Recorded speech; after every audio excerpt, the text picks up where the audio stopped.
me di cuenta que en la escuela los niños me empezaban a tratar diferente. Mis amigos ya me veían como una persona que no conocían y yo decía, pues si soy la misma persona. Y luego otros niños se acercaban y luego me daba cuenta que solo se acercaban porque querían conocer a la que salía en la tele.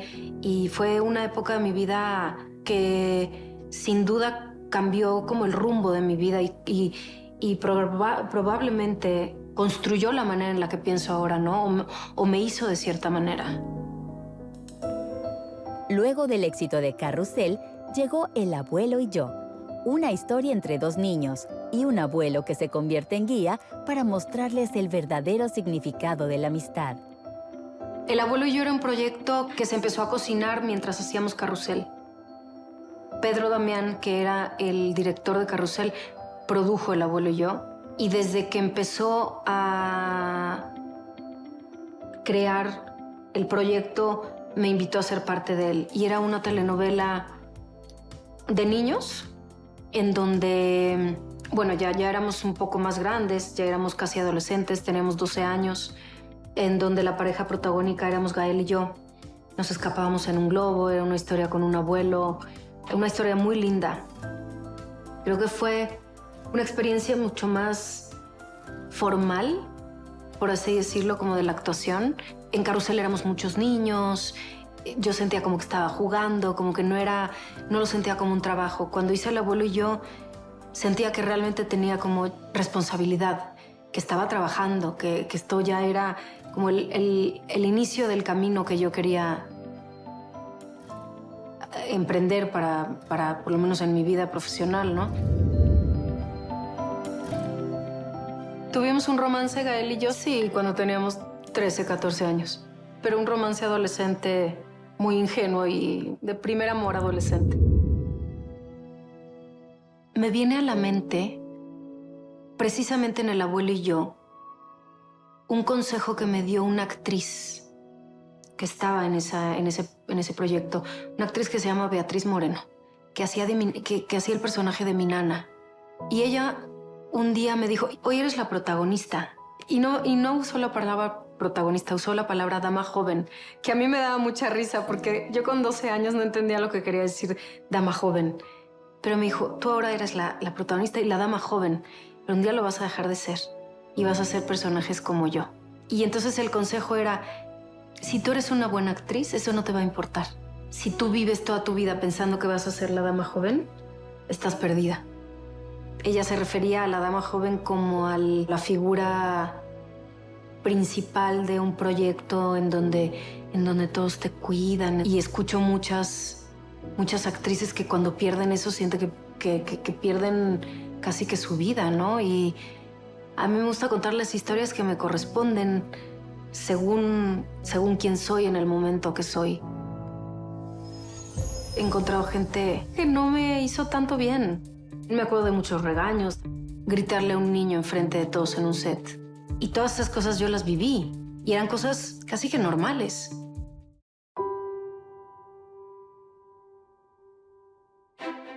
Ludwika comenzó su carrera siendo muy pequeña y rápidamente se posicionó entre las actrices más reconocidas, pero el camino no fue fácil. Tengo más de 30 años trabajando y he encontrado gente divina en el set y atrás de las cámaras. Y también gente que no me hizo tanto bien. Me acuerdo de muchos regaños. Una cosa que siento que hoy no sería permitida es gritarle a un niño enfrente de todos en un set, ¿no? Eso es una cosa que hoy política y socialmente no sería como bien visto. O, por ejemplo, cuando yo era adolescente batallé mucho con mi peso. Batallaba con la presión de los productores sobre cómo me veía, ¿no? Eso también es una cosa que siento que a lo largo de los años hemos ganado. O sea, tú ahora en un set o tú contratas a alguien y le hablas de su peso y le pides que baje de peso, eso ya no es permitido, ¿no? Porque eso es meterte en la integridad de una persona. Y todas esas cosas yo las viví y eran cosas casi que normales.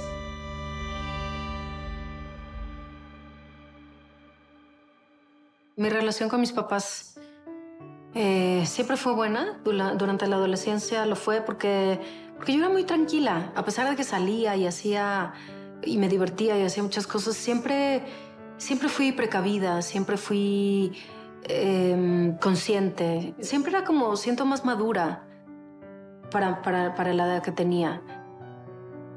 Ciertamente no era una edad en la que yo me comunicara mucho con mis papás. En un momento de mi adolescencia, yo decidí que por un rato no quería trabajar y no quería ser famosa. Me estaba causando mucha presión ser alguien conocida, porque yo quería vivir mi adolescencia como una persona normal, como una niña normal, y no quería ser la de la televisión. Entonces me alejé de la televisión por un par de años. Y fueron, bueno, un par de años increíbles de mi adolescencia. Yo me acuerdo que yo salía con mis amigos a todos lados. Nos íbamos saliendo de la escuela, tomábamos el pecero y nos íbamos a casa de una de mis amigas. De ahí en la noche salíamos y cogíamos el primer taxi de la esquina. Íbamos a todos lados, nos metíamos a todos los antros. Porque pude vivir justamente eso, como sentirme una persona como cualquier otra, cosa que yo desde chiquita no tenía.